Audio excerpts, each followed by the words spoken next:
it's going to be easy for you to go to work, push yourself, get yourself out of your comfort zone. The gym is merely just a manifestation of your efforts, and you can apply that into real life. So that's number one. That's the foundation, right? Get in the gym. Number two, you need to find another job, bro. You need to make more money. It's unacceptable that you're 43 years old and you have not broken $15,000 per year. That's unacceptable.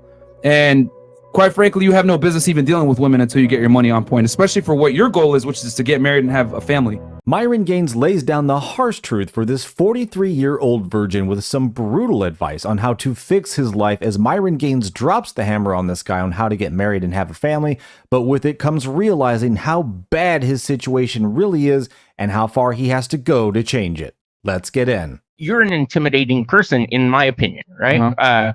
You seem to have it all figured out, even if you're like, hey, I didn't always have it all figured out. But I look at a person like you and I'm like, how much can you relate to a person like me? So here's the thing, man.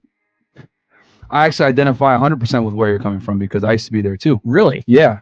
The difference is this. I chose to change. Okay. So, and you're a little bit later in this and not deciding to change. But I used to play video games at a high level. I used to collect Pokemon and Yu-Gi-Oh cards. I used to play video games all the time. You know what I'm saying? And I decided, I used to be very skinny. I wasn't fat, but I was skinny. Okay. And I got picked on in school. I was bullied. And I've said on the podcast before, I think bullying is very good because what bullying does is it lets you know that you're inadequate, and then it forces you almost to make adaptations. You know what I'm saying? If a bully beats you up at school, what are you going to do? Well, you're probably more than likely going to start going to the gym. You're going to learn how to defend yourself. You're going to adapt to the abrasive situation and overcome. The issue is that you've been coddled for far too long in your life. You live with your mom. You haven't really had an incentive to get out there and make more money. You haven't had an incentive to get in shape because no one's really put your ass to the fire and told you, hey, man, you need to change.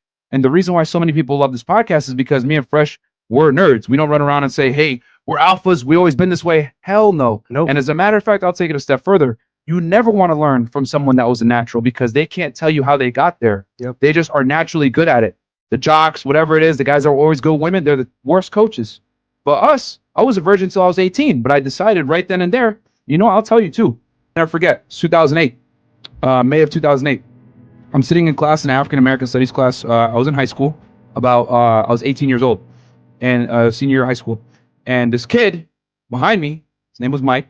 Remember you, Mike? Thank you for this. He taps me on the back of my tricep right here, right? And at the time, I was 6'2", 160 pounds. And he goes, wow, you're really fucking skinny. And like all the girls in class laughed, right? So it was like right there at that moment, I was like, damn, because I had known like, I need to get in the gym. Because like people were shoving me around or whatever. When I played basketball at the time, people were able to box me out easily, whatever. So I was like, damn. So that summer, after I graduated high school, in June, I started going to the gym and I started training. Started watching YouTube videos on how to gain weight, go to the gym, whatever. But it took me feeling this sense of pain and embarrassment for me to realize I need to fucking change. Luckily for me, I did it at 18, but it's never too late to change, man. You're 43, you could definitely make some adaptations. I was playing video games. I was eating pizza. I was drinking a bottle, a Sprite 2-liter bottle every day back then. And, my dad was telling me you're a fucking loser, whatever it is. So the thing about being a man, and this, I just use that example, that's what stimulated me to change, right? The thing about being a guy is that your reality is a direct reflection of your inadequacies. I'm going to say that again. Your reality is a direct reflection of your inadequacies. So if women don't respect you, if your peers don't respect you, if you're broke, if you're fat, that is literally an outward manifestation of your failures. You know what I'm saying? It shows a lack of discipline, lack of ambition, whatever it is like that. And unfortunately for men, we can't do that because as a man, if you're a loser, society isn't going to coddle you. Maybe your mom will, maybe the girls will say, oh man, you know what they're really saying? Good boy. It's okay. No big deal. But you're not going to get what you want. They're going to tolerate you, but they're not going to respect you. You know what I'm saying? So we got to make some concrete changes. So first we're going to go over the good. You're very nice. You're very polite. You beat an addiction, which is fucking amazing. That's awesome. And you're fucking famous, dude. Now, let's talk about the bad. You're nice. Okay, that niceness seeps into awkwardness. And you're not leveraging your fame whatsoever. And there is no one stupider than someone that is famous and doesn't have money. You should have been leveraged your abilities. People recognize you. You've been on TV, dude. You should not be broke at all. You know what I'm saying? There's no excuse for that. And also, you shouldn't be fat either. You know, there's not many things in life that you can control, but your body weight, your image, your personal hygiene, that is something you can't control. Said on the podcast a million times. You have no excuse to be fat in 2021 with all the free information out there on fitness and lifestyle and everything else like that, man. So, number one, you need to lose weight. That's number one, because once you lose weight, it's going to build a certain type of discipline and foundation for you to build upon other endeavors for success. If you can get in shape, be disciplined, it's going to be easy for you to go to work, push yourself, get yourself out of your comfort zone. The gym is merely just a manifestation of your efforts, and you can apply that into real life. So that's number one. That's the foundation, right? Get in the gym. Number two, you need to find another job, bro. You need to make more money. It's unacceptable that you're 43 years old and you have not broken $15,000 per year. That's unacceptable. And quite frankly, you have no business even dealing with women until you get your money on point, especially for what your goal is, which is to get married and have a family. You got to get out your mom's house. I don't live in my mom's house. You live by yourself. You live by yourself now? I have 2 roommates. Okay, you got to get out of there. You got to live on your own. You know what I'm saying? My credit is horrible, though, right? Like, I understand what you're saying with that, and I completely agree. And if my credit right now was where I could, but my credit is horrible. So I like. See what you're doing right now? Whose fault is that? No, hold on. You see what you're doing right now? You're making excuses. No one gives a fuck about your excuses, Skippy. I'm being all the way 1,000 with you. No one cares about your excuses. Your credit is bad because you made bad decisions in the past. You can fix your credit. Yeah, you can fix your credit. It really is sad to see that there are 43-year-old men like this. Like that this brings no joy to my heart whatsoever. Like, I don't like seeing any guys in this position. Yeah, you got bad credit 43. That's all a result of your own decisions. But never making more than $15,000 a year at 43 years old. I mean, even if you worked like a minimum wage job, 40 hours a week, you should be able to hit more than that over the course of the year, which means, just like your credit history, that's indicative of you doing nothing. Nothing. Like, you're not putting in the time, you're not putting in the work, you're not grinding towards anything. Like, this is the result of so many men, and none of these guys are getting any girls. They don't even know how to talk to girls. Obviously, this guy's a virgin, but he's never even used his notoriety, used his fame towards money or status, anything else.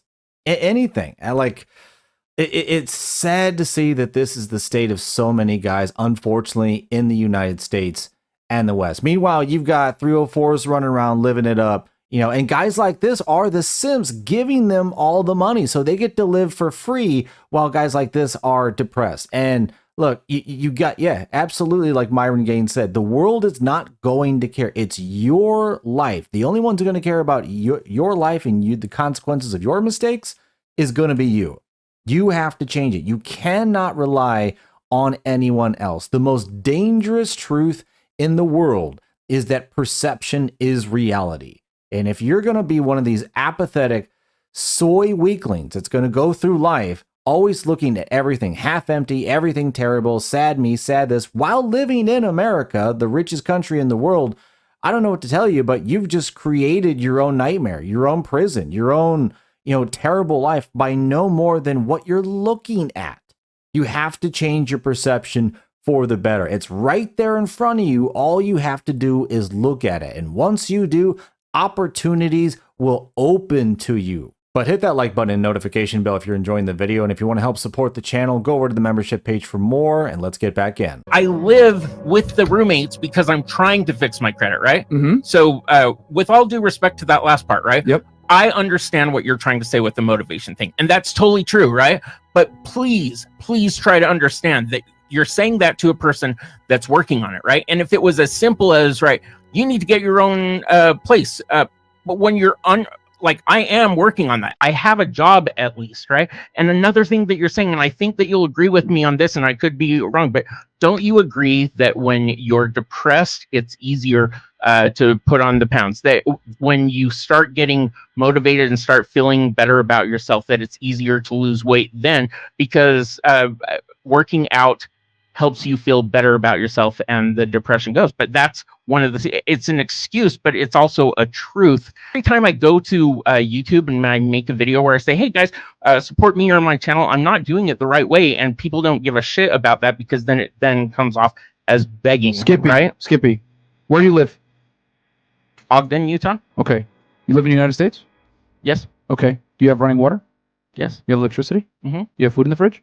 Yeah. Okay, you got nothing to be depressed about. There's children right now that don't even have clothes, that don't have food, that don't have anything. Only in the West do we have this notion that, oh man, it's so tough. Oh my God, I'm sad. I don't know how I feel. The problem is this. You're looking at what you don't have instead of looking at what you do have. Yes. And you're making excuses for your inadequacies. Okay? All I hear is wah, wah, wah, wah, wah, wah, fucking wah, bro. And the thing is that you've gotten away with doing this for your entire adult life because no one's told you the truth. Bro, you are blessed, okay? With all the flaws and all, you are blessed compared to 99% of the world population. You have running water, my friend, and access to food, electricity, and a shelter. I don't want to hear none of that shit. There's people right now that are in wheelchairs. There's people that are crippled. There's people that have serious defects. You're a nice guy. You're healthy, right? To a degree. Healthy enough to work, healthy enough to make YouTube videos, healthy enough to become famous to a degree where people recognize you. Count with your blessings, bro. Stop making excuses for your failures. There's no excuse for you to have shitty credit at 43 years old. We have a playlist on here that we tell guys how to get their credit up on point, man. You know what I'm saying? There's so many different things you could do, and we could talk about it behind the scenes, obviously, because it's a little bit more involved than what I can talk about here. But, bro, I need you to stop looking at the have-nots and start looking at the haves that you have. You know what I'm saying? That's why you're depressed, because you're looking at what you don't have. What you need to start looking at is what you do have. Your whole perception of reality is fucked up because you're looking at the glass as half empty. And that's typically what losers do. And we're trying to get you into a winner's mindset. Okay? It's all the mindset. No, I don't want to hear no I feel or none of that fucking shit. The reality is that you need to change, Skippy. And I know this is hard to hear. It's hard. And I'm going easy on you too. You know what I'm saying? But you've overcome some really good you've overcome some adversity with the addiction and everything else like that. You need to take that same that same veracity with overcoming that addiction. You need to apply it to other endeavors in your life, with finances, with fitness, etc. I don't want to hear no excuses, man. You're in a first world country. You live in the United States. You got running water. You got food. You got everything, bro. Myron Gaines is 100% correct. It might be hard to hear for people like this, but that is the honest truth. No matter how bad you have it here, you have it so much better than other people in the world. It doesn't mean there aren't wrongs that need to be righted. There aren't problems. There aren't all that. But if you're going to be depressed by being richer than so many other billions of people in the world and having more opportunities to actually take charge of your own life, take charge of those opportunities to better yourself, improve your situation. If you don't do that, that's all on you. At 43 and you've never made more than $15,000 a year, that's a result of your own choices. You don't have anyone else to blame, but you still have an opportunity and a chance to turn your life around and make it for the better. And the sad part for me is I don't know this guy's background, but I'm just going to guess that there's going to be a whole host of young men who grew up without a father in the house who are going to end up like this because they never heard the words like Myron Gaines was talking, when they were 10, 12 years old. They never got taught those lessons. They never got taught how to grow into something better than just a boy and how to become a man. And then they end up like this. And it is just an absolute sad sight to see. But thanks for watching. Let me know in the comments what you thought about what Myron Gaines had to say to this 43-year-old virgin on how to finally turn his life around for the better. Thanks for watching. Like and subscribe, and I will see you on the next one.